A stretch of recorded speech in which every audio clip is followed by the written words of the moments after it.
Hello students, कल हमने इससे पहले वाले वीडियो में बच्चों ये देखा था एक्टिवेटेड कॉम्प्लेक्स क्या होता है। Activated complex, transition state theory ऐसा पढ़ लिया था। अब कुछ टॉपिक्स बच्चों उन्हीं से रिलेटेड हैं। इनमें पहला टॉपिक है effect of catalyst on rate of reaction. आप सबने पढ़ा है कि कैटलिस्ट रेट ऑफ रिएक्शन को इंक्रीज कर देता है, फास्ट कर देता है। तो यहाँ मैकेनिज्म पढ़ेंगे, तरीका पढ़ेंगे कि कैटलिस्ट कैसे रेट ऑफ रिएक्शन को इंक्रीज कर देता है, फास्ट कर देता है। तो देखते हैं बच्चों।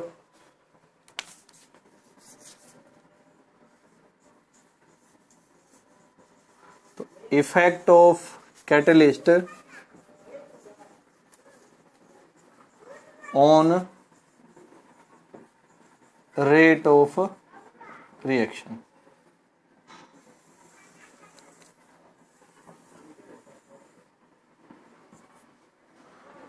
तो बच्चों कैटलिस्ट ये तो अपने को पता ही है कि रेट ऑफ रिएक्शन को इंक्रीज कर देता है। इस बात को समझाने के लिए पहले मैं ग्राफ बनाता हूं, फिर इसको एक्सप्लेन करेंगे। तो पहले क्या देखते हैं बच्चों, ग्राफ।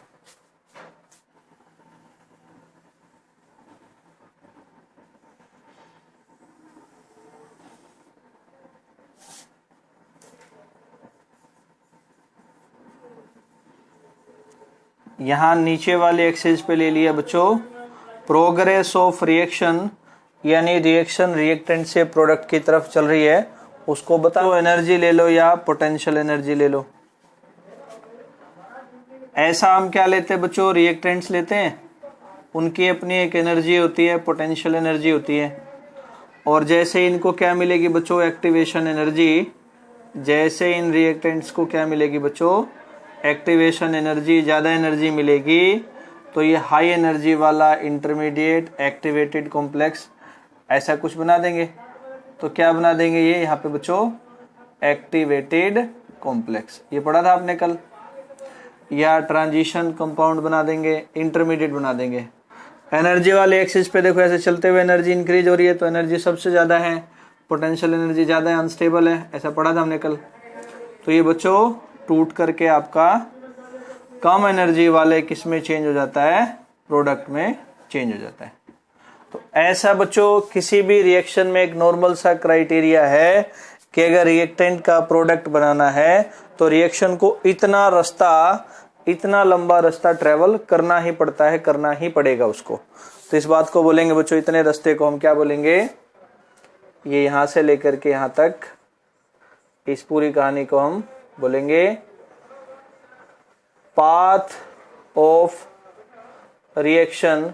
रिएक्शन का पाथ है कैसे, बिना कैटलिस्ट के, विदाउट कैटलिस्ट। अभी हमने क्या किया, इसी रिएक्शन के अंदर कैटलिस्ट को लाके ऐड कर दिया। तो कैटलिस्ट बच्चों किसी भी रिएक्शन को करवाने के लिए छोटा रास्ता देता है, अल्टरनेट पाथ देता है। अल्टरनेट पाथ मिलने से, छोटा मिलने से रास्ता, रिएक्शन क्या हो जाती है, जल्दी हो जाती है, फास्ट हो जाती है, क्योंकि वहां पे एक्टिवेशन एनर्जी कम लगेगी। तो क्या बोलेंगे, कैटलिस्ट अल्टरनेट पाथ दे करके, छोटा रास्ता दे करके रिएक्शन की एक्टिवेशन एनर्जी को कम कर देता है, इसलिए रिएक्शन जल्दी हो जाती है, फास्ट हो जाती है। छोटा रास्ता समझते हैं ना, मान लो कहीं जाना है तो घूम के जाओ, टाइम बहुत लगेगा, लेकिन अगर उसका छोटा रास्ता है, आपको पता है, तो टाइम कम लगेगा। ऐसे ही रास्ता छोटा होने से एनर्जी कम लगती है, एक्टिवेशन टाइम कम लगता है, रिएक्शन क्या हो जाती है, फास्ट हो जाती है। तो उसको बना के दिखा दो कि अगर इसी रिएक्शन में हमने बच्चों क्या डाल दिया है, कोई कैटलिस्ट, तो ये एक्टिवेशन एनर्जी कम हो गई, पाथ छोटा हो गया, इसलिए रिएक्शन क्या होगी बच्चों, फास्ट हो गई। तो अगर ये डॉटेड वाली जो लाइन है, ये क्या बताएगा आपको, डॉटेड वाली लाइन क्या बताएगा, पाथ ऑफ रिएक्शन। रिएक्शन का पाथ किसके साथ बच्चों, विद कैटलिस्ट। रिएक्शन का पाथ विद कैटलिस्ट।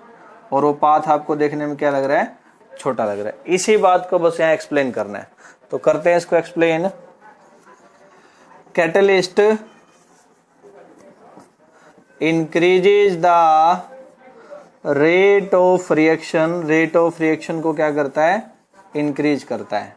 कैसे, बाय प्रोवाइडिंग क्या करके, प्रोवाइड करके अल्टरनेट पाथ, छोटा रास्ता किसके लिए, फॉर रिएक्शन, जिसकी वजह से by which activation energy of reaction, reaction की एक्टिवेशन एनर्जी क्या होती है बच्चों, डिक्रीज हो जाती है। दो एक बातें आपको पता होंगी बच्चों, ध्यान करना है। कैटलिस्ट कभी भी रिएक्शन के मैकेनिज्म को नहीं बदलता, जैसे रिएक्शन चलनी है वैसे ही चलेगी। समझ गया ना, जैसे चलने का मतलब क्या, पाथ छोटा हो गया लेकिन जो उसका तरीका है, बॉन्ड एक तोड़ना दो तोड़ना, वैसे चलेगा।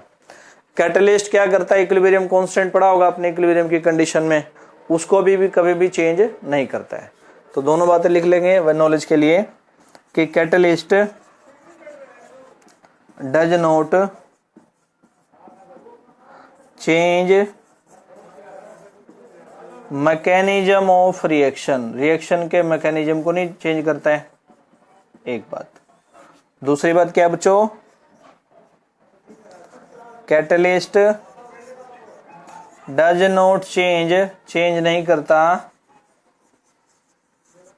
किसको, equilibrium constant of reaction, equilibrium constant of reaction को भी चेंज नहीं करता। तो ऐसा बच्चों ये कैटलिस्ट का रेट ऑफ रिएक्शन पे क्या इफेक्ट होगा वो हम यहां तक आपका कंप्लीट। दो बातें पढ़ेंगे कि अगर टेम्परेचर को इंक्रीज करते हैं तो उसका रेट ऑफ रिएक्शन पे क्या इफेक्ट है, और दूसरी बात बच्चों जो हमने पहले पढ़ा था कि अगर हम 10 डिग्री सेल्सियस से टेम्परेचर को राइज करते हैं तो रिएक्शन का रेट ऑलमोस्ट डबल हो जाता है, इसको भी हम एक्सप्लेन करेंगे। तो पहले से शुरुआत करते हैं बच्चों, क्या इफेक्ट ऑफ टेम्परेचर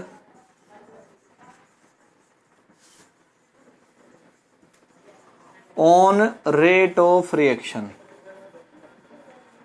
तो बच्चों टेम्परेचर इंक्रीज होने से रिएक्टेंट के मॉलिक्यूल्स के बीच में इफेक्टिव कोलिजन इंक्रीज होते हैं, और अगर इफेक्टिव कोलिजन इंक्रीज होंगे तो उससे प्रोडक्ट ज्यादा बनेगा, रेट क्या हो जाएगा, फास्ट हो जाएगा।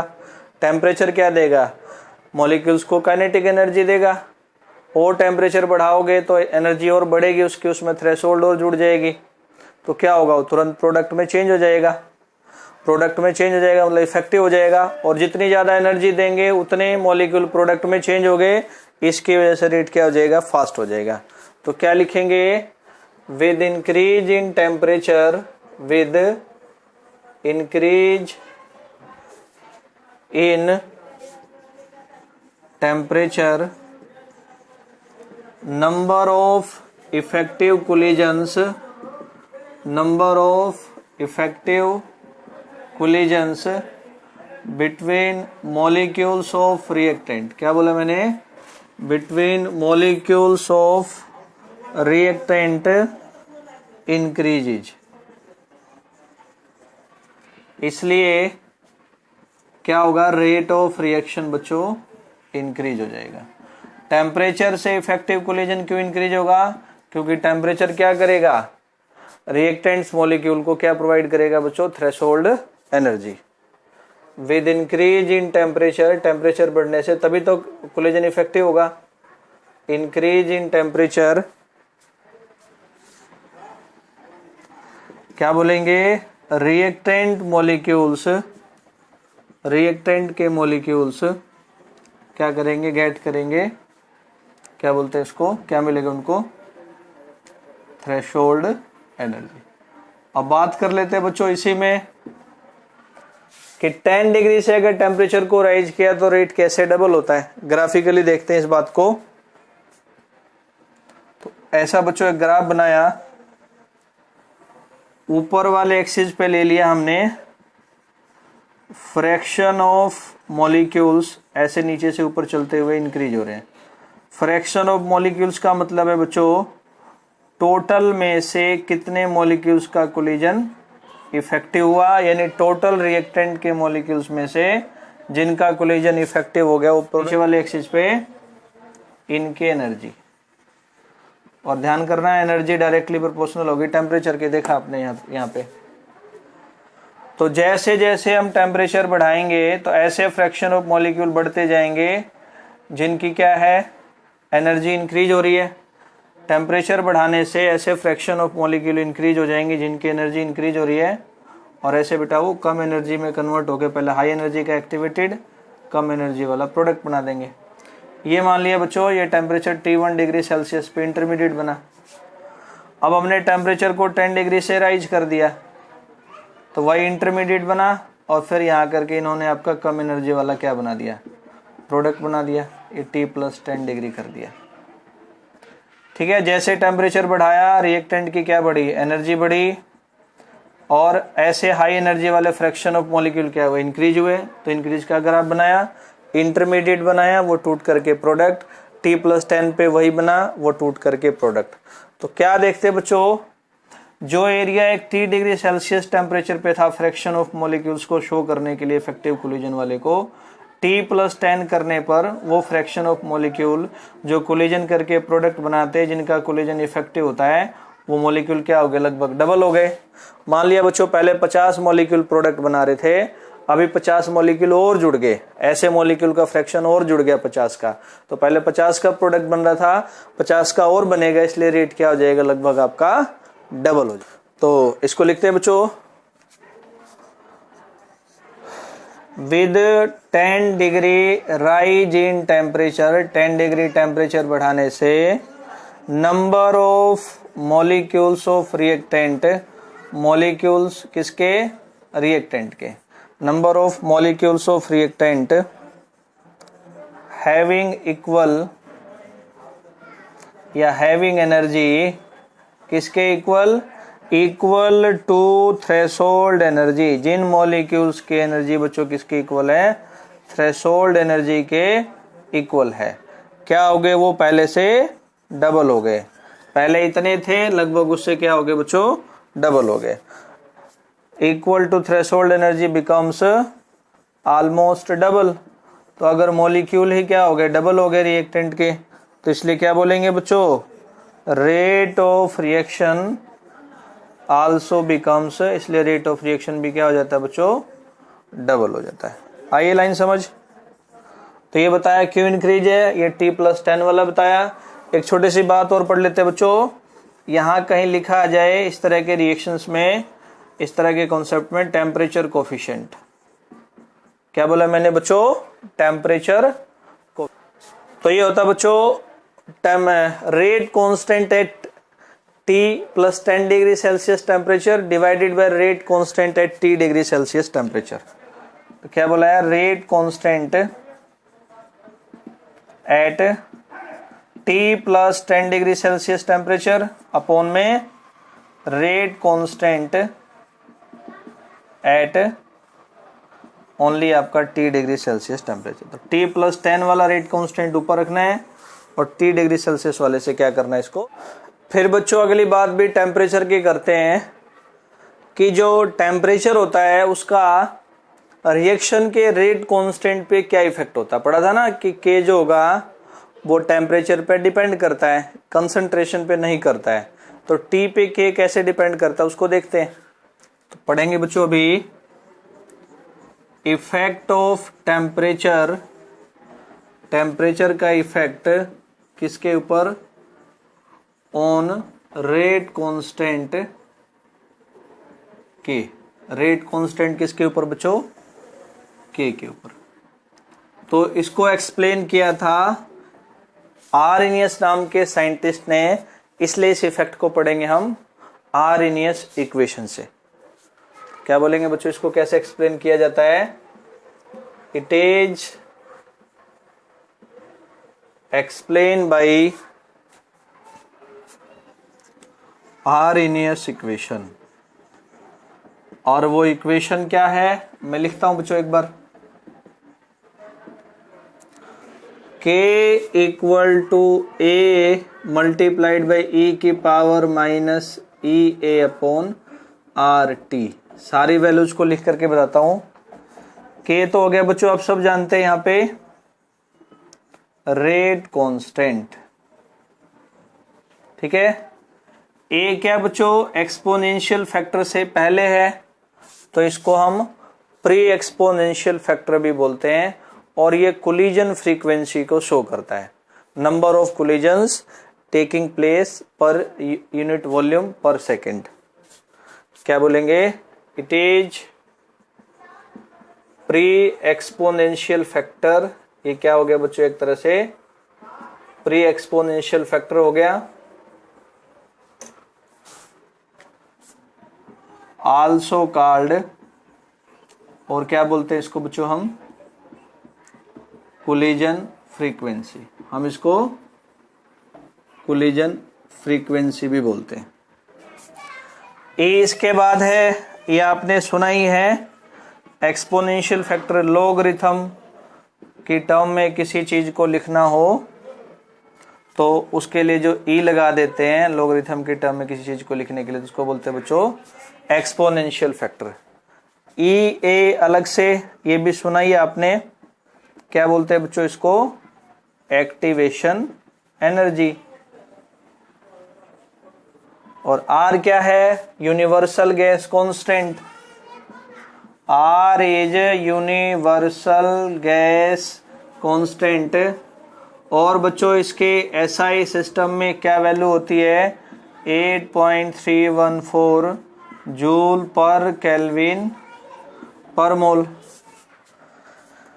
टी जो है उसको क्या बोलते हैं हम? टेम्परेचर। और अलग से हम बात करें बच्चों ई ए बाई आर टी की, तो इसको क्या बोलते हैं? हम अगर अलग से बात करेंगे तो इसको बोलते हैं बच्चों फ्रैक्शन ऑफ मॉलिक्यूल्स। ऐसे फ्रैक्शन ऑफ मॉलिक्यूल्स जिनकी एनर्जी या तो थ्रेशोल्ड के इक्वल है ताकि प्रोडक्ट बने रिएक्टेंट का, या उससे ज्यादा है। Fraction of molecules having energy equal to, जिनकी एनर्जी क्या हो? इक्वल हो। एनर्जी इक्वल टू और ग्रेटर देन, किससे ज्यादा हो बच्चों? थ्रेशोल्ड एनर्जी से। Having molecules energy equal to और greater than threshold, also called, किसको बोल रहा हूं मैं? E A by R T minus का साइन वाला। Also called Boltzmann factor. तो मैंने बच्चों बस इक्वेशन को लिखा है और अलग अलग सारी चीजों को बताया है। अब इसको पूरा एक्सप्लेन करेंगे, इसको लॉगरिथम सोल्व करके, लॉगरिथम ले करके वो देखते हैं एक बार। तो बच्चों आपका बोल्ट्जमैन फैक्टर था, उसको सोल्व करेंगे, फिर पूरी इक्वेशन को भी सोल्व करते हैं। तो आपने बोल्ट्जमैन फैक्टर का फॉर्मूला लिखा था ना, एफ इक्वल टू ई की पावर क्या? ई ए अपॉन में आर टी। लॉगरिथम लेंगे तो एल एन एफ, ये हट जाएगा। लॉगरिथम के फॉर्म में किसी को लिखते हैं तो उसका क्या होता है? एक्सपोनेंशियल फॉर्म हट जाता है, क्योंकि लॉगरिथम का ही फॉर्म एक्सपोनेंशियल एल एन है। अगर नेचुरल लॉगरिथम को लॉगरिथम में बदलोगे तो कांस्टेंट आ जाएगा बच्चों, इससे पहले 2.303। यहाँ आ गया आपका ई ए अपॉन में आर टी। इसको लाके यहाँ डिवाइड कर दो तो लॉगरिथम एफ क्या आ जाएगा आपका? ई A upon 2.303 R into T. ऐसा बच्चों इसको एक सोल्व करने का मैंने अलग से फॉर्मूला बताया। खैर हम अपने ओरिजिनल इक्वेशन बच्चों किस पे आते हैं? आर्नियस इक्वेशन पे। इक्वेशन थी ना आपकी ये, मैं यहां लिखता हूं बच्चों के equal to A into e की power E A upon R T, है ना। दोनों तरफ बच्चों क्या लेते हैं? लॉगरिथम। क्या बन गया? Natural logarithm L N K L N A. Exponential form को लॉगरिथम में लिखोगे तो सीधा क्या आएगा बेटा? ऐसे कैसे आ जाएगा? Minus E A by R T. Logarithm में लिखोगे तो यहां ही लग जाएगा। ये होगी इक्वेशन, एल एन ले लिया। अब आपने बच्चों इस पे टेम्परेचर का इफेक्ट बताना है, तो क्या मान लेंगे बच्चों? मान लिया ऐसे कि पहले टेम्परेचर क्या था? T1 था, तो रेट कांस्टेंट के किसके इक्वल होगा? K1 के, क्योंकि टेम्परेचर का K पे इफेक्ट बताना है। रखो इनको, क्या आ गया? L N K1 equal to L N A E A upon R T1। ये मान लिया बच्चों इक्वेशन आ गई 1। जब टेम्परेचर T1 है तो रेट कांस्टेंट K1 है। अब मान लिया बच्चों टेम्परेचर बदल देंगे तभी तो इफेक्ट बताएंगे। अब टेम्परेचर मान लिया बच्चों क्या है? T2। मान लिया अगर टेम्परेचर क्या है? T2 है, तो रेट कांस्टेंट क्या हो जाएगा इसका? K2 हो जाएगा। रखो यहाँ, तो ln K2 इक्वल टू क्या, ln A minus E A upon में RT2। ये मान लिया बच्चों इक्वेशन आ गई 2, ये इक्वेशन है 1।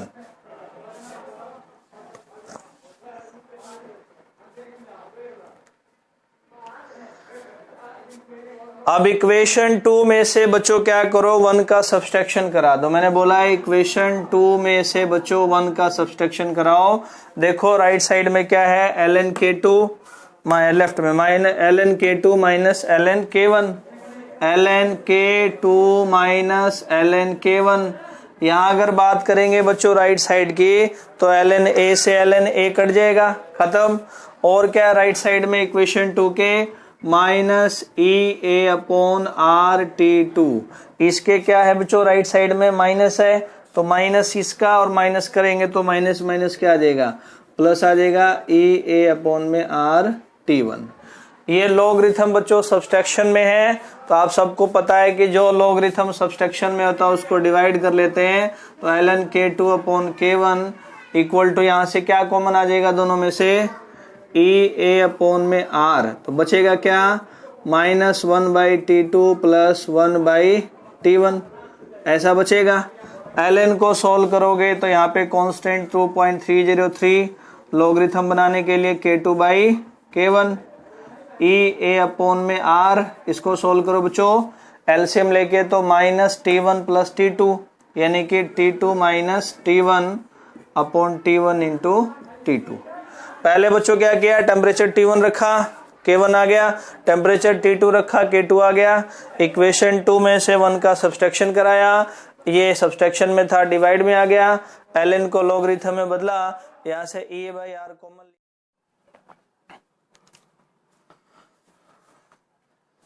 अब इस इक्वेशन से जुड़ी हुई एक चीज और पढ़ते हैं बच्चों, ये जो आरएनएस की इक्वेशन आई, इसकी वैलिडिटी क्या है। वैलिडिटी मतलब इसने कहा ना कि रेट कांस्टेंट टेम्परेचर के साथ कैसे चेंज होता है, इस बात की वैलिडिटी को चेक करते हैं।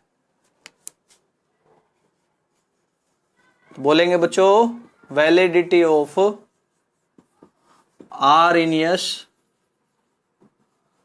इक्वेशन कैसे है, ये थोड़ा समझते हैं।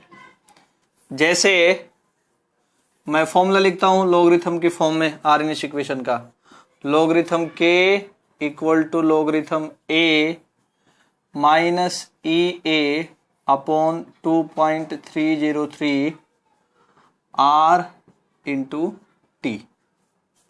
इसको बदल के ऐसे भी लिख सकते हैं आप, logarithm K minus E/A upon 2.303 R into T plus logarithm A। ये एक स्ट्रेट लाइन की इक्वेशन है बच्चों, ऐसे y equal to mx plus C. Straight line की इक्वेशन के हिसाब से अगर हम लॉगरिथम K वर्सेज 1/t का ग्राफ बनाएंगे, स्ट्रेट लाइन का ग्राफ आएगा, लॉगरिथम K वर्सेज 1/t, तो बच्चों एक स्ट्रेट लाइन का ग्राफ आता है और वहां नेगेटिव स्लोप आएगा E/A अपॉन में 2.303 R का। बना के दिखाता हूं मैं ग्राफ को, ऐसा कुछ।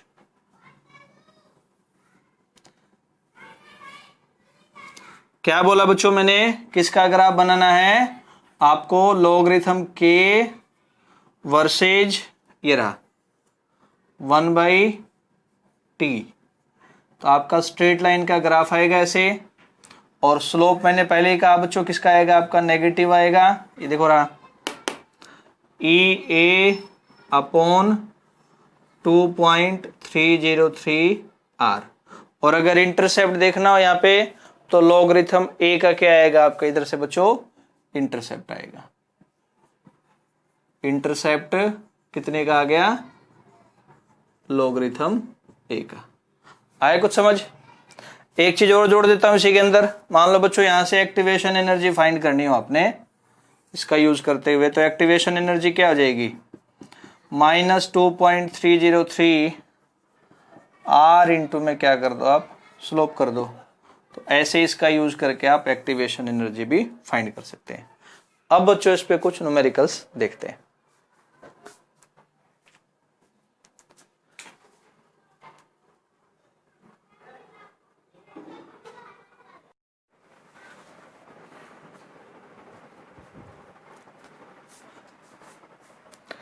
तो बच्चों पहला न्यूमेरिकल है एक्टिवेशन एनर्जी आपने किसी रिएक्शन के लिए बतानी है।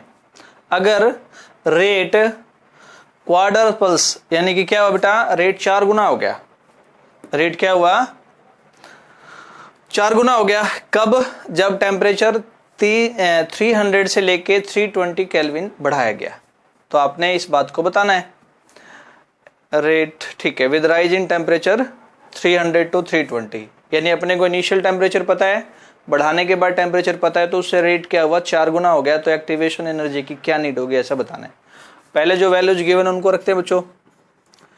T1 इनिशियल टेम्परेचर है बच्चों 300 केल्विन, जब टेम्परेचर बढ़ा दिया तो कितना हो गया वो 320 केल्विन, और रेट 4 गुना हुआ है। तो इस हिसाब से बच्चों इनिशियल रेट कांस्टेंट लेट कर लो, लेट इनिशियल रेट कांस्टेंट मान लो बच्चों x है। तो 4 गुना रेट होने के बाद रेट कांस्टेंट भी 4 गुना हो जाएगा।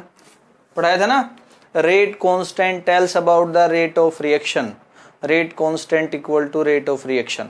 तो अगर रेट इनिशियल बच्चों x है, 4 गुना 4x होगा। तो रेट क्या होगा इनिशियल के हिसाब से, अगर बात करेंगे K1 तो फाइनल के हिसाब से 4x। देखो पहले अगर रेट इनिशियल जो भी है वो 4 गुना हो गया, तो इसलिए रेट कांस्टेंट भी क्या होगा, जो माना उससे बच्चों 4 गुना हो जाएगा। सिंपल फॉर्मूला लगाते हैं अपना ये निकालने के लिए।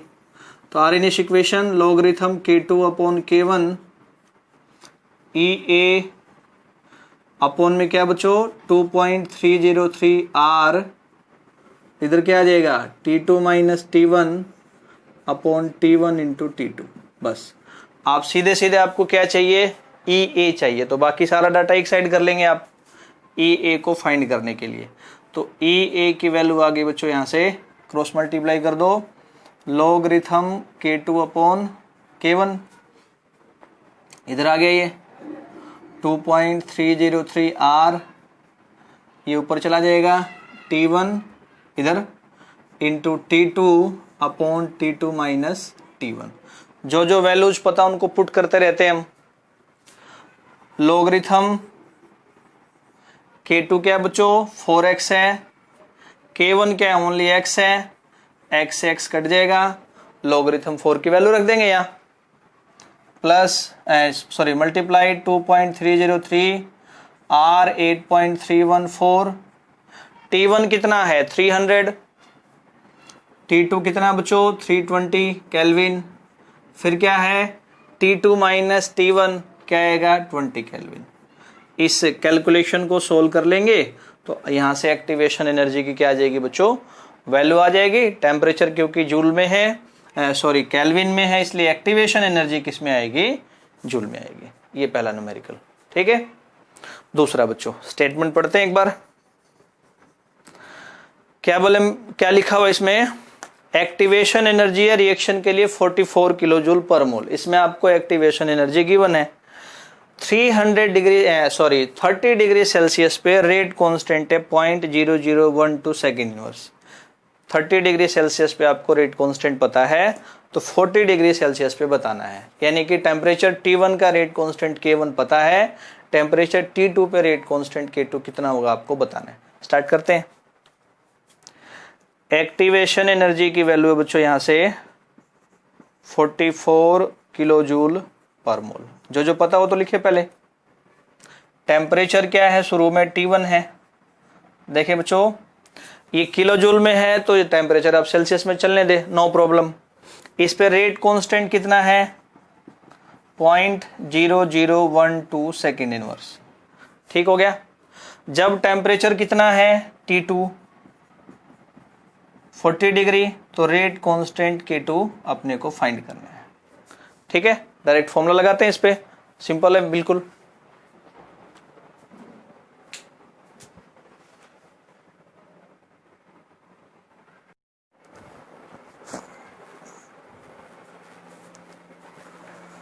अब बच्चों इस यूनिट के लास्ट में एक थ्योरेटिकल क्वेश्चन है। क्या है question, show that fuel is kinetically stable. Fuel kinetically क्या है, स्टेबल है।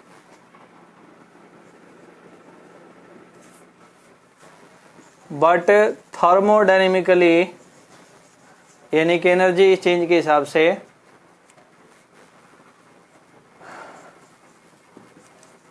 थर्मोडायनेमिकली क्या वो अनस्टेबल है। किसी भी फ्यूल में होता है ना, मान लीजिए कोई फ्यूल है कार्बन कंटेनिंग, ऑक्सीजन मिला, CO2 बना यहाँ से, और जो है एंथैल्पी का हीट का चेंज होता है, नेगेटिव हीट यहाँ से रिलीज होती है। तो क्या होता है बच्चों, कोई भी फ्यूल काइनेटिकली इसलिए स्टेबल है क्योंकि उसको शुरू में बर्न होने के लिए एक्टिवेशन एनर्जी चाहिए, अपने आप तो बर्न नहीं हो रहा, तो काइनेटिकली स्टेबल है। और जैसे उसको इग्निशन मिलेगा, शुरुआत मिलेगी एक्टिवेशन एनर्जी के रूप में, वो क्या होगा, थर्मोडायनेमिक, वो क्या होगा बेटा, बर्न होना स्टार्ट हो जाएगा, यानी उसकी बर्निंग स्पॉन्टेनियस हो जाएगी शुरुआत देने के बाद। तो इनिशियल एनर्जी लेने के बाद तो नहीं रुका ना, वो बर्न होता रहा बेटा, बर्न होगा, इसलिए क्या होगा, थर्मोडायनेमिकली अनस्टेबल, क्योंकि वो स्पॉन्टेनिटी क्या होता है अपना, स्पॉन्टेनियस प्रोसेस से बर्न, स्पॉन्टेनियस प्रोसेस मतलब शुरुआत देने के बाद वो बर्न होना शुरू हो जाता है। लिखते हैं, फ्यूल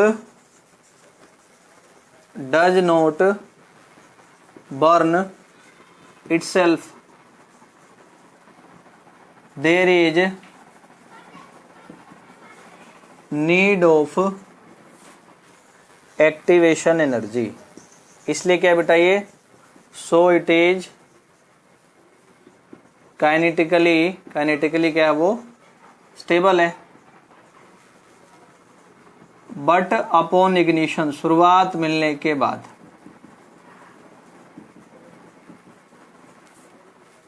वो अपने आप जलते रहता है, इट बर्न्स स्पॉन्टेनिटी या स्पॉन्टेनिटली अपने आप जलता रहेगा। इसलिए क्या बेटा, वो रुका तो नहीं उसके बाद, इट इज थर्मोडायनेमिकली क्या हो गया वो आपका unstable, thermodynamically unstable.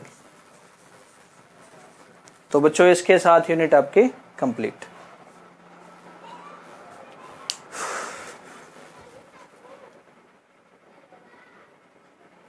Hello students, कल हमने मतलब इससे पहले वाले वीडियो में बच्चों ये देखा था एक्टिवेटेड कॉम्प्लेक्स क्या होता है, मतलब activated complex, transition state theory, ऐसा पढ़ लिया था। अब कुछ टॉपिक्स बच्चों उन्हीं से रिलेटेड हैं। इनमें पहला टॉपिक है effect of catalyst on rate of reaction. आप सबने पढ़ा है कि कैटलिस्ट रेट ऑफ रिएक्शन को इंक्रीज कर देता है, फास्ट कर देता है।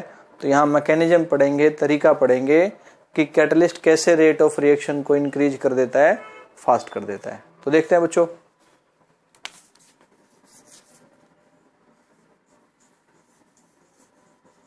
तो effect of catalyst on rate of reaction.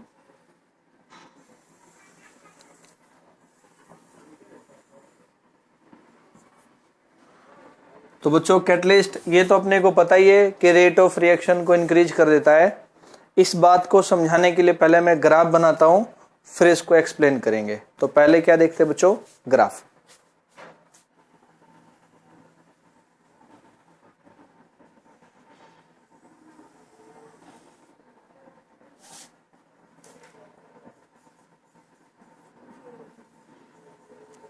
यहां नीचे वाले एक्सिस पे ले लिया बच्चों प्रोग्रेस ऑफ रिएक्शन, यानी रिएक्शन रिएक्टेंट से प्रोडक्ट की तरफ चल रही है, उसको बताओ एनर्जी ले लो या पोटेंशियल एनर्जी ले लो। ऐसा हम क्या लेते हैं बच्चों, रिएक्टेंट्स लेते हैं, उनकी अपनी एक एनर्जी होती है, पोटेंशियल एनर्जी होती है। और जैसे इनको क्या मिलेगी बच्चों, एक्टिवेशन एनर्जी। जैसे इन रिएक्टेंट्स को क्या मिलेगी बच्चों, एक्टिवेशन एनर्जी, ज्यादा एनर्जी मिलेगी, तो ये हाई एनर्जी वाला इंटरमीडिएट एक्टिवेटेड कॉम्प्लेक्स ऐसा कुछ बना देंगे। तो क्या बना देंगे ये यहाँ पे बच्चों, एक्टिवेटेड कॉम्प्लेक्स, ये पढ़ा था आपने कल। या ट्रांजिशन कंपाउंड बना देंगे, इंटरमीडिएट बना देंगे। एनर्जी वाले एक्सिस पे देखो ऐसे चलते हुए एनर्जी इंक्रीज हो रही है, तो एनर्जी सबसे ज्यादा है, पोटेंशियल एनर्जी ज्यादा है, अनस्टेबल है, ऐसा पढ़ा था हमने कल। तो ये बच्चों टूट करके आपका कम एनर्जी वाले किस में चेंज हो जाता है, प्रोडक्ट में चेंज हो जाता है। तो ऐसा बच्चों किसी भी रिएक्शन में एक नॉर्मल सा क्राइटेरिया है कि अगर रिएक्टेंट का प्रोडक्ट बनाना है तो रिएक्शन को इतना लंबा रास्ता ट्रेवल करना ही पड़ता है, करना ही पड़ेगा उसको। तो इस बात को बोलेंगे बच्चों, इतने रास्ते को हम क्या बोलेंगे, ये यहां से लेकर के यहां तक, इस पूरी कहानी को हम बोलेंगे पाथ ऑफ रिएक्शन। रिएक्शन का पाथ है कैसे, बिना कैटलिस्ट के, विदाउट कैटलिस्ट। अभी हमने क्या किया, इसी रिएक्शन के अंदर कैटलिस्ट को लाके ऐड कर दिया। तो कैटलिस्ट बच्चों किसी भी रिएक्शन को करवाने के लिए छोटा रास्ता देता है, अल्टरनेट पाथ देता है।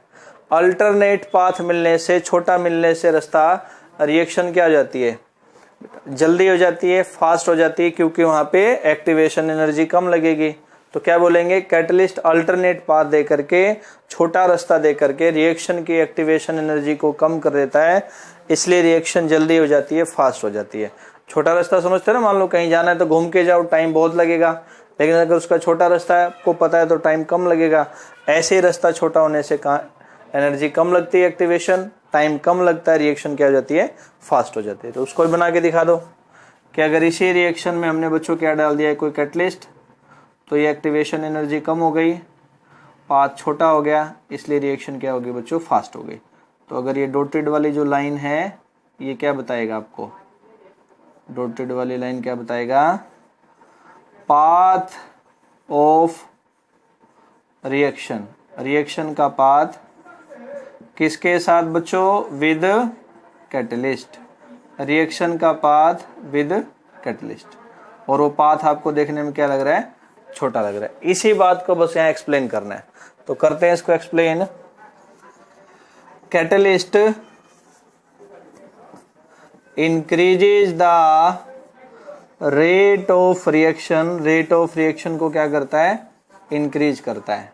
कैसे, बाय प्रोवाइडिंग, क्या करके, प्रोवाइड करके, अल्टरनेट पाथ, छोटा रास्ता, किसके लिए, फॉर रिएक्शन, जिसकी वजह से by which activation energy of reaction, reaction की एक्टिवेशन एनर्जी क्या होती है बच्चों, डिक्रीज हो जाती है। दो एक बातें आपको पता होंगी बच्चों, ध्यान करना है। कैटलिस्ट कभी भी रिएक्शन के मैकेनिज्म को नहीं बदलता, जैसे रिएक्शन चलनी है वैसे ही चलेगी। समझ गया ना, जैसे चलने का मतलब क्या, पाथ छोटा हो गया, लेकिन जो उसका तरीका है, बॉन्ड एक तोड़ना, दो तोड़ना, वैसे चलेगा। कैटलिस्ट क्या करता है, इक्विलिब्रियम कांस्टेंट पड़ा होगा अपने इक्विलिब्रियम की कंडीशन में, उसको भी कभी भी चेंज नहीं करता है। तो दोनों बातें लिख लेंगे वह नॉलेज के लिए कि catalyst does not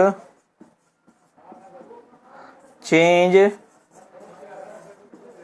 mechanism of reaction. Reaction के मैकेनिज्म को नहीं चेंज करता है, एक बात। दूसरी बात क्या बच्चों, catalyst does not change, change नहीं करता किसको, equilibrium constant of reaction. Equilibrium constant of reaction को भी चेंज नहीं करता।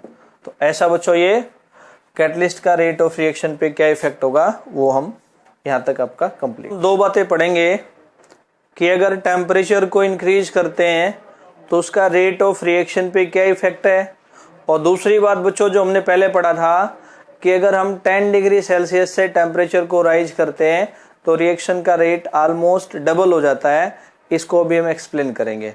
तो पहले से शुरुआत करते हैं बच्चों, क्या इफेक्ट ऑफ टेम्परेचर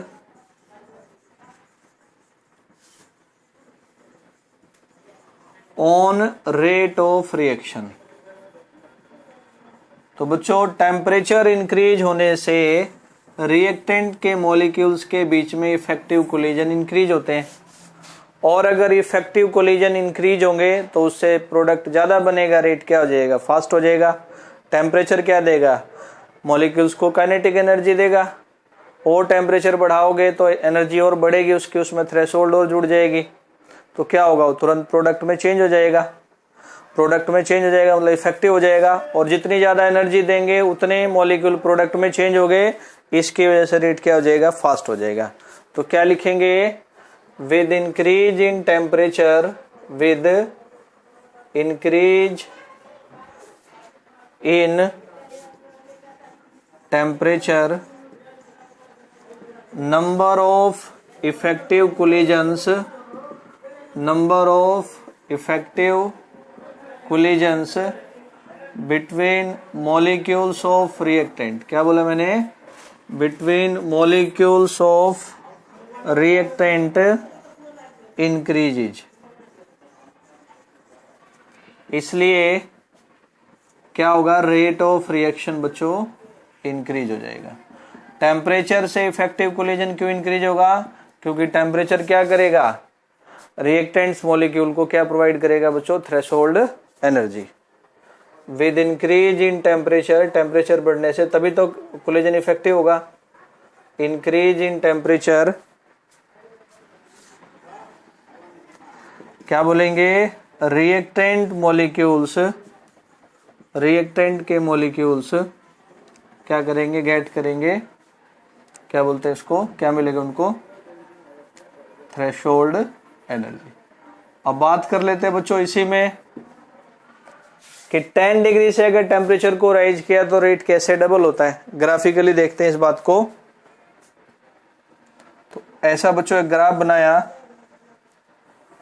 ऊपर वाले एक्सिस पे ले लिया हमने फ्रैक्शन ऑफ मॉलिक्यूल्स, ऐसे नीचे से ऊपर चलते हुए इंक्रीज हो रहे हैं।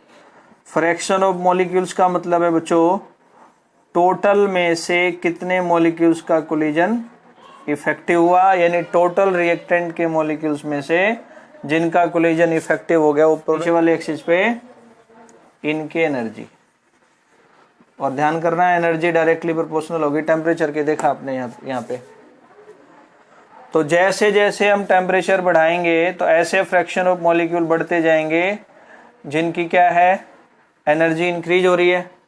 टेम्परेचर बढ़ाने से ऐसे फ्रैक्शन ऑफ मॉलिक्यूल इंक्रीज हो जाएंगे जिनकी एनर्जी इंक्रीज हो रही है, और ऐसे बेटा वो कम एनर्जी में कन्वर्ट होकर पहले हाई एनर्जी का एक्टिवेटेड कम एनर्जी वाला प्रोडक्ट बना देंगे। ये मान लिया बच्चों ये टेम्परेचर T1 डिग्री सेल्सियस पे इंटरमीडिएट बना। अब हमने टेम्परेचर को 10 डिग्री से राइज कर दिया तो वही इंटरमीडिएट बना, और फिर यहाँ करके इन्होंने आपका कम एनर्जी वाला क्या बना दिया, प्रोडक्ट बना दिया, ये T+10 डिग्री कर दिया। ठीक है, जैसे टेम्परेचर बढ़ाया रिएक्टेंट की क्या बढ़ी, एनर्जी बढ़ी, और ऐसे हाई एनर्जी वाले फ्रैक्शन ऑफ मॉलिक्यूल क्या हुए, इंक्रीज हुए। तो इंक्रीज का ग्राफ बनाया, इंटरमीडिएट बनाया, वो टूट करके प्रोडक्ट, T+10 पे वही बना, वो टूट करके प्रोडक्ट। तो क्या देखते बच्चों, जो एरिया एक T डिग्री सेल्सियस टेम्परेचर पे था फ्रैक्शन ऑफ मॉलिक्यूल्स को शो करने के लिए इफेक्टिव कोलिजन वाले को, T+10 करने पर वो फ्रैक्शन ऑफ मॉलिक्यूल जो कोलिजन करके प्रोडक्ट बनाते हैं जिनका कोलिजन इफेक्टिव होता है, वो मॉलिक्यूल क्या हो गए, लगभग डबल हो गए। मान लिया बच्चों पहले 50 मॉलिक्यूल प्रोडक्ट बना रहे थे, अभी 50 मॉलिक्यूल और जुड़ गए, ऐसे मॉलिक्यूल का फ्रैक्शन और जुड़ गया 50 का। तो पहले 50 का प्रोडक्ट बन रहा था, 50 का और बनेगा, इसलिए रेट क्या हो जाएगा, लगभग आपका डबल हो जाएगा। तो इसको लिखते हैं बच्चों, with 10 degree rise in temperature, 10 degree temperature बढ़ाने से number of molecules of reactant, molecules किसके, रिएक्टेंट के, number of molecules of reactant having equal या हैविंग एनर्जी किसके equal, equal to threshold energy. जिन मॉलिक्यूल्स की एनर्जी बच्चों किसके इक्वल है, थ्रेशोल्ड एनर्जी के इक्वल है। क्या हो गए, वो पहले से डबल हो गए, पहले इतने थे लगभग उससे क्या हो गए बच्चों, डबल हो गए। Equal to threshold energy becomes almost double. तो अगर मॉलिक्यूल ही क्या हो गए, डबल हो गए रिएक्टेंट के, तो इसलिए क्या बोलेंगे बच्चों, rate of reaction also becomes, इसलिए रेट ऑफ रिएक्शन भी क्या हो जाता है बच्चों, डबल हो जाता है। आइए लाइन समझ। तो ये बताया क्यों इंक्रीज है, ये T+10 वाला बताया। एक छोटी सी बात और पढ़ लेते हैं बच्चों, यहाँ कहीं लिखा आ जाए इस तरह के रिएक्शंस में इस तरह के कॉन्सेप्ट में टेम्परेचर कोफिशिएंट, क्या बोला मैंने बच्चों, टेम्परेचर को, तो ये होता बच्चों rate constant eight T plus 10 degree Celsius temperature divided by rate constant eight T degree Celsius temperature. तो क्या बोला है, rate constant eight T plus 10 degree Celsius temperature upon में रेट कांस्टेंट एट ओनली आपका T डिग्री सेल्सियस टेम्परेचर। तो T plus 10 वाला rate constant ऊपर रखना है और T डिग्री सेल्सियस वाले से क्या करना है इसको। फिर बच्चों अगली बात भी टेम्परेचर की करते हैं कि जो टेम्परेचर होता है उसका रिएक्शन के रेट कांस्टेंट पे क्या इफेक्ट होता है। पढ़ा था ना कि K जो होगा वो टेम्परेचर पे डिपेंड करता है, कंसंट्रेशन पे नहीं करता है। तो T पे K कैसे डिपेंड करता है उसको देखते हैं। तो पढ़ेंगे बच्चों अभी इफेक्ट ऑफ टेम्परेचर, टेम्परेचर का इफेक्ट किसके ऊपर, ऑन रेट कांस्टेंट के, रेट कांस्टेंट किसके ऊपर बच्चों, के ऊपर। तो इसको एक्सप्लेन किया था आर्रेनियस नाम के साइंटिस्ट ने, इसलिए इस इफेक्ट को पढ़ेंगे हम आर्रेनियस इक्वेशन से। क्या बोलेंगे बच्चों, इसको कैसे एक्सप्लेन किया जाता है, it is explain by Arrhenius equation. और वो इक्वेशन क्या है, मैं लिखता हूं बच्चों एक बार, K equal to A multiplied by E की power minus EA upon RT। सारी वैल्यूज को लिख करके बताता हूं। K तो हो गया बच्चों, आप सब जानते हैं यहां पे रेट कांस्टेंट, ठीक है। A क्या बच्चों, एक्सपोनेंशियल फैक्टर से पहले है, तो इसको हम प्री एक्सपोनेंशियल फैक्टर भी बोलते हैं। और ये कोलिजन फ्रीक्वेंसी को शो करता है, number of collisions taking place per unit volume पर सेकेंड। क्या बोलेंगे, it is pre exponential factor. ये क्या हो गया बच्चों, एक तरह से प्री एक्सपोनेंशियल फैक्टर हो गया। आल्सो कॉल्ड, और क्या बोलते हैं इसको बच्चों हम, कोलिजन फ्रीक्वेंसी। हम इसको कोलिजन फ्रीक्वेंसी भी बोलते हैं। ए इसके बाद है, ये आपने सुना ही है, एक्सपोनेंशियल फैक्टर। लॉगरिथम की टर्म में किसी चीज को लिखना हो तो उसके लिए जो ई लगा देते हैं लॉगरिथम की टर्म में किसी चीज को लिखने के लिए, तो उसको बोलते हैं बच्चों एक्सपोनेंशियल फैक्टर। ई ए अलग से ये भी सुना ही आपने, क्या बोलते हैं बच्चों इसको, एक्टिवेशन एनर्जी। और आर क्या है, universal gas constant. R is universal gas constant. और बच्चों इसके एसआई सिस्टम में क्या वैल्यू होती है, 8.314 जूल पर केल्विन पर मोल। टी जो है उसको क्या बोलते हैं हम, टेम्परेचर। और अलग से हम बात करें बच्चों EA/RT की, तो इसको क्या बोलते हैं हम, अगर अलग से बात करेंगे तो इसको बोलते हैं बच्चों फ्रैक्शन ऑफ मॉलिक्यूल्स। ऐसे फ्रैक्शन ऑफ मॉलिक्यूल्स जिनकी एनर्जी या तो थ्रेशोल्ड के इक्वल है ताकि प्रोडक्ट बने रिएक्टेंट का, या उससे ज्यादा है। Fraction of molecules having energy equal to, जिनकी एनर्जी क्या हो, इक्वल हो, एनर्जी इक्वल टू और ग्रेटर देन, किससे ज्यादा हो बच्चों, थ्रेशोल्ड एनर्जी से। Having molecules energy equal to और greater than threshold, also called, किसको बोल रहा हूं मैं, EA/RT माइनस का साइन वाला, आल्सो कॉल्ड बोल्ट्जमैन फैक्टर। तो मैंने बच्चों बस इक्वेशन को लिखा है और अलग अलग सारी चीजों को बताया है। अब इसको पूरा एक्सप्लेन करेंगे, इसको लॉगरिथम सोल्व करके, लॉगरिथम ले करके वो देखते हैं एक बार। तो बच्चों आपका बोल्ट्जमैन फैक्टर था, उसको सोल्व करेंगे, फिर पूरी इक्वेशन को भी सोल्व करते हैं। तो आपने बोल्ट्जमैन फैक्टर का फॉर्मूला लिखा था ना, F इक्वल टू ई की पावर क्या, ई ए अपॉन में आर टी। लॉगरिथम लेंगे तो ln f, ये हट जाएगा। लॉगरिथम के फॉर्म में किसी को लिखते हैं तो उसका क्या होता है, एक्सपोनेंशियल फॉर्म हट जाता है, क्योंकि लॉगरिथम का ही फॉर्म एक्सपोनेंशियल। ln है, अगर नेचुरल लॉगरिथम को लॉगरिथम में बदलोगे तो कांस्टेंट आ जाएगा बच्चों, इससे पहले 2.303, यहाँ आ गया आपका ई ए अपॉन में आर टी।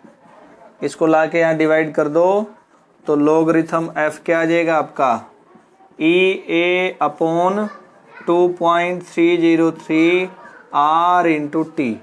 ऐसा बच्चों इसको एक सोल्व करने का मैंने अलग से फॉर्मूला बताया। खैर हम अपने ओरिजिनल इक्वेशन बच्चों किस पे आते हैं, आर्नियस इक्वेशन पे। इक्वेशन थी ना आपकी ये, मैं यहाँ लिखता हूं बच्चों, k equal to A into e की power E A upon R T, है ना। दोनों तरफ बच्चों क्या लेते हैं, लॉगरिथम। क्या बन गया, natural logarithm ln k ln a। Exponential form को लॉगरिथम में लिखोगे तो सीधा क्या आएगा बेटा, ऐसे कैसे आ जाएगा, minus E A by R T. Logarithm में लिखोगे तो यहाँ ही लग जाएगा। ये होगी इक्वेशन, ln ले लिया। अब आपने बच्चों इस पे टेम्परेचर का इफेक्ट बताना है, तो क्या मान लेंगे बच्चों, मान लिया ऐसे कि पहले टेम्परेचर क्या था, T1 था, तो रेट कांस्टेंट K किसके इक्वल होगा, K1 के, क्योंकि टेम्परेचर का K पे इफेक्ट बताना है। रखो इनको, क्या आ गया, ln K1 equal to ln A E A upon R T1। ये मान लिया बच्चों इक्वेशन आ गिवन। जब टेम्परेचर T1 है तो रेट कांस्टेंट K1 है। अब मान लिया बच्चों टेम्परेचर बदल देंगे तभी तो इफेक्ट बताएंगे। अब टेम्परेचर मान लिया बच्चों क्या है, T2। मान लिया अगर टेम्परेचर क्या है, T2 है, तो रेट कांस्टेंट क्या हो जाएगा इसका, K2 हो जाएगा। रखो यहाँ, तो ln K2 इक्वल टू क्या, ln A minus E A upon में आर T2। ये मान लिया बच्चों इक्वेशन आ गई 2, ये इक्वेशन है 1।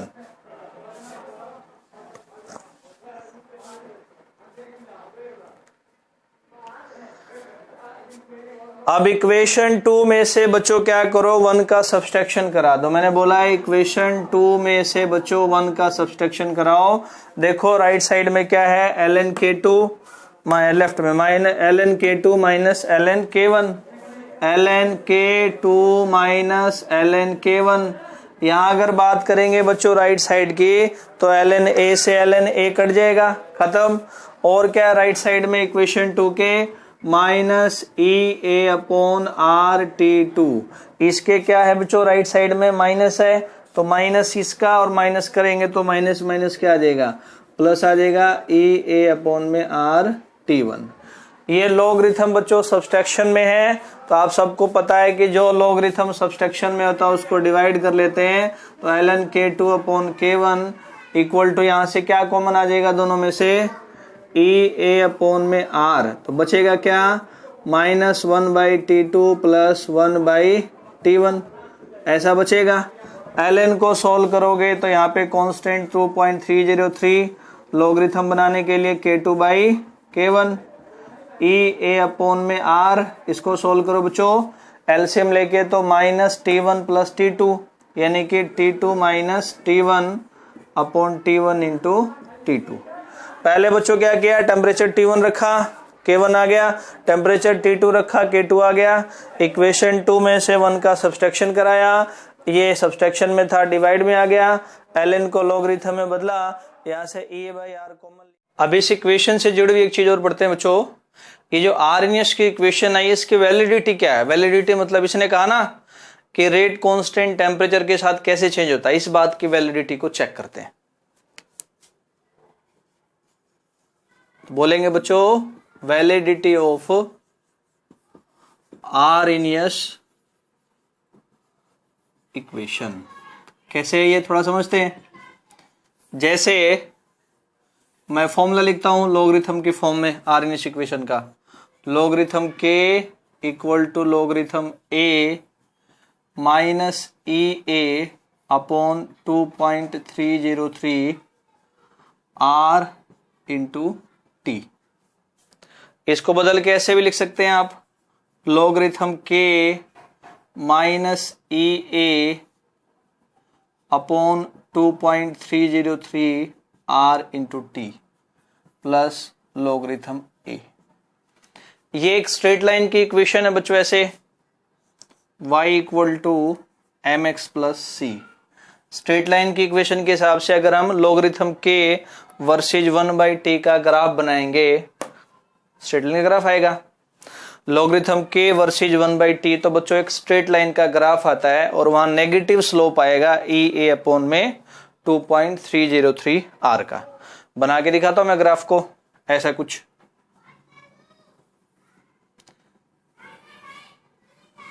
क्या बोला बच्चों मैंने, किसका ग्राफ बनाना है आपको, लॉगरिथम के वर्सेज, ये रहा 1/t, तो आपका स्ट्रेट लाइन का ग्राफ आएगा ऐसे, और स्लोप मैंने पहले ही कहा बच्चों किसका आएगा, आपका नेगेटिव आएगा। ये देखो रहा ई ए अपॉन 2.303 आर। और अगर इंटरसेप्ट देखना हो यहाँ पे, तो लॉगरिथम ए का क्या आएगा आपका, इधर से बच्चों इंटरसेप्ट आएगा। इंटरसेप्ट कितने का आ गया, लॉगरिथम ए का। आए कुछ समझ। एक चीज और जोड़ देता हूं इसी के अंदर। मान लो बच्चों यहां से एक्टिवेशन एनर्जी फाइंड करनी हो आपने इसका यूज करते हुए, तो एक्टिवेशन एनर्जी क्या हो जाएगी, -2.303 आर इंटू में क्या कर दो आप, स्लोप कर दो। तो ऐसे इसका यूज करके आप एक्टिवेशन एनर्जी भी फाइंड कर सकते हैं। अब बच्चों इस पे कुछ न्यूमेरिकल्स देखते हैं। तो बच्चों पहला न्यूमेरिकल है, एक्टिवेशन एनर्जी आपने किसी रिएक्शन के लिए बतानी है। अगर रेट क्वार्टर पल्स, यानी कि क्या हुआ बेटा, रेट 4 गुना हो गया। रेट क्या हुआ, 4 गुना हो गया। कब, जब टेम्परेचर 300 से लेके 320 केल्विन बढ़ाया गया। तो आपने इस बात को बताना है। रेट ठीक है, with rise in temperature 300 to 320, यानी अपने को इनिशियल टेम्परेचर पता है, बढ़ाने के बाद टेम्परेचर पता है, तो उससे रेट क्या हुआ, 4 गुना हो गया। तो एक्टिवेशन एनर्जी की क्या नीड होगी, ऐसा बताना है। पहले जो वैल्यूज गिवन उनको रखते हैं बच्चों। T1 इनिशियल टेम्परेचर है बच्चों 300 केल्विन, जब टेम्परेचर बढ़ा दिया तो कितना हो गया वो 320 केल्विन, और रेट 4 गुना हुआ है। तो इस हिसाब से बच्चों इनिशियल रेट कांस्टेंट लेट कर लो, लेट इनिशियल रेट कांस्टेंट मान लो बच्चों x है, तो 4 गुना रेट होने के बाद रेट कांस्टेंट भी 4 गुना हो जाएगा। पढ़ाया था ना, rate constant tells about the rate of reaction, rate constant equal to rate of reaction. तो अगर रेट इनिशियल बच्चों x है, 4 गुना 4x होगा, तो रेट क्या होगा इनिशियल के हिसाब से, अगर बात करेंगे K1, तो फाइनल के हिसाब से 4x। देखो पहले अगर रेट इनिशियल जो भी है वो 4 गुना हो गया, तो इसलिए रेट कांस्टेंट भी क्या होगा, जो माना उससे बच्चों 4 गुना हो जाएगा। सिंपल फॉर्मूला लगाते हैं अपना ये निकालने के लिए। तो Arrhenius equation logarithm K2 upon K1 E A upon में क्या बच्चों 2.303 आर, इधर क्या आ जाएगा T2 minus T1 upon T1 into T2। बस आप सीधे सीधे आपको क्या चाहिए, ई ए चाहिए, तो बाकी सारा डाटा एक साइड कर लेंगे आप ई ए को फाइंड करने के लिए। तो ई ए की वैल्यू आ गई बच्चों, यहाँ से क्रॉस मल्टीप्लाई कर दो, लॉगरिथम K2 अपॉन K1, इधर आ गया ये 2.303 आर, ये ऊपर चला जाएगा T1 इधर into T2 upon T2 minus T1। जो जो वैल्यूज पता उनको पुट करते रहते हैं हम। लॉगरिथम K2 क्या बच्चों 4x है, K1 क्या है ओनली x है, x से x कट जाएगा, लॉगरिथम 4 की वैल्यू रख देंगे यहाँ, plus sorry multiply 2.303 R 8.314, T1 कितना है 300, T2 कितना बच्चों 320 केल्विन, फिर क्या है T2 माइनस T1 क्या आएगा 20 केल्विन। इस कैलकुलेशन को सोल्व कर लेंगे तो यहाँ से एक्टिवेशन एनर्जी की क्या आ जाएगी बच्चों, वैल्यू आ जाएगी। टेम्परेचर क्योंकि जूल में है, सॉरी केल्विन में है, इसलिए एक्टिवेशन एनर्जी किस में आएगी, जूल में आएगी। ये पहला न्यूमेरिकल, ठीक है। दूसरा बच्चों स्टेटमेंट पढ़ते हैं एक बार। क्या बोले, क्या लिखा हुआ इसमें, एक्टिवेशन एनर्जी है रिएक्शन के लिए 44 किलो जूल पर मोल। इसमें आपको एक्टिवेशन एनर्जी गिवन है 30 डिग्री सेल्सियस पे रेट कांस्टेंट है 0.0012 सेकेंड इनवर्स। 30 डिग्री सेल्सियस पे आपको रेट कांस्टेंट पता है तो 40 डिग्री सेल्सियस पे बताना है, यानी कि टेम्परेचर T1 का रेट कांस्टेंट K1 पता है, टेम्परेचर T2 पे रेट कांस्टेंट K2 कितना होगा आपको बताना है। स्टार्ट करते हैं। एक्टिवेशन एनर्जी की वैल्यू है बच्चों यहाँ से 44 किलो जूल पर मोल। जो पता हो तो लिखे पहले। टेम्परेचर क्या है, शुरू में T1 है। देखिए बच्चों ये किलो जूल में है तो ये टेम्परेचर आप सेल्सियस में चलने दे, नो प्रॉब्लम। इस पे रेट कांस्टेंट कितना है 0.0012 सेकेंड इनवर्स, ठीक हो गया। जब टेम्परेचर कितना है T2 40 डिग्री तो रेट कांस्टेंट K2 अपने को फाइंड करना है, ठीक है। डायरेक्ट फॉर्मूला लगाते हैं इस पे, सिंपल है बिल्कुल।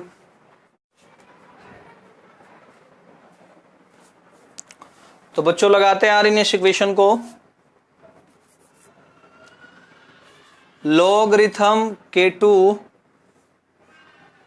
अपॉन K1 में फॉर्मूला भी लिख देता हूं ताकि याद भी हो जाएगा आपको, बार बार लिखने से formula, equal to E A upon में 2.303 R multiplied by T2 minus T1 upon T1 into T2। इसको यहीं से सोल्व करते हैं बच्चों। लॉगरिथम K2 फाइंड करना है ना, डिवाइड में सब्सट्रैक्शन में रख देंगे। K1 की वैल्यू क्या है, लॉगरिथम K1 आपका 0.0012 सेकेंड। समझ आ रहा है, K2 फाइंड करना है, K1 की वैल्यू पता है, डिवाइड में इसको सब्सट्रैक्शन में लिख दिया हमने। एक्टिवेशन एनर्जी 44 है बच्चों, क्योंकि एक्टिवेशन एनर्जी फिर मेंशन कर रहा हूं किलो जूल में है, इसलिए टेम्परेचर को सेल्सियस में रखा है। 2.303 8.314। अच्छा फिर R तो जूल में है ना, कोई दिक्कत नहीं बच्चों, चेंज बदल करते हैं।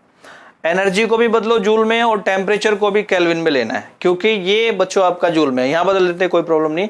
एक्टिवेशन एनर्जी किलो जूल में ना, तो इसका जूल बनाने के लिए 1000 से मल्टीप्लाई कर दो। टेम्परेचर को भी केल्विन में रख लेंगे, कोई दिक्कत नहीं है। देखिए बेटा डिफरेंस तो उतना ही आता है, इसमें 273 ऐड करो, इसमें 273 ऐड करो, समझ रहे हो बात को। डिफरेंस में तो कोई प्रॉब्लम नहीं, 40 माइनस 30 डिफरेंस तो बेटा 10 ही आना है। हाँ यहां लिखते हुए आपने केल्विन में लिखना है 30 प्लस 273, ठीक है। इसको भी 40 प्लस 273 ऐसा करना है। मेरी बात समझ आ रही है क्या बोल रहा हूं मैं। एनर्जी को जूल में लिया है क्योंकि ये जूल में है, टेम्परेचर को हमने केल्विन में लिया है, बदलोगे तो भी डिफरेंस सेम रहेगा। आपको क्या चाहिए, यहाँ से लॉगरिथम K2 रख लेंगे, बाकी लॉगरिथम उधर ले जाएंगे उठा के। इसके बाद बस इस कैलकुलेशन को आपने क्या करना है बेटा, सोल्व करना है। 2.303 8.314 10। आ रही बात समझ जो लिखा है यहाँ पे। तो क्या आ गया ये 303, मल्टीप्लाई कर दो, 10 और ऐड हो जाएगा आपका 13, और इसको लाके इधर ऐड करना है लॉगरिथम की वैल्यू को, लॉगरिथम 0.0012।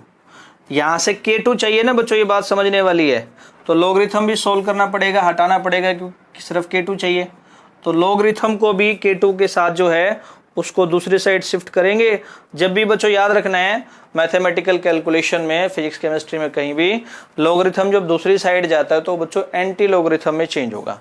तो ये बन जाएगा पूरी वैल्यू का बेटा जो भी सारा डाटा है एंटी लॉगरिथम, ये सारा सेम रहेगा।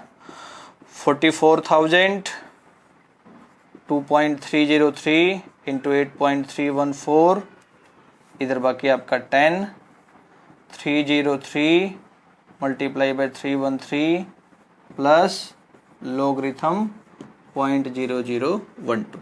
ऐसे करना, बस सारी वैल्यू रखनी है, कैलकुलेशन को ठीक से रखना है, वैल्यूज को ठीक से रखना है, अपने आप न्यूमेरिकल आ जाएगा।